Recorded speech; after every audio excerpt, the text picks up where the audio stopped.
എല്ലാ കൂട്ടുകാർക്കും പുതിയൊരു വീഡിയോയിലേക്ക് സ്വാഗതം.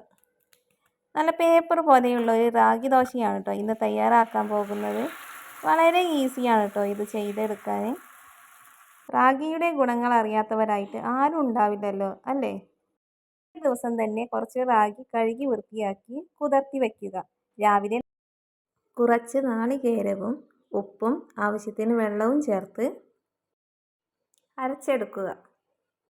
ദോശ ചുടാൻ ഉദ്ദേശിക്കുന്ന പാത്രത്തിൽ കുറച്ച് എണ്ണ തടവിയ ശേഷം നമ്മൾ നേരത്തെ തയ്യാറാക്കി വെച്ചിരിക്കുന്ന റാഗിയുടെ മാവ് ഒഴിച്ചു കൊടുക്കുക.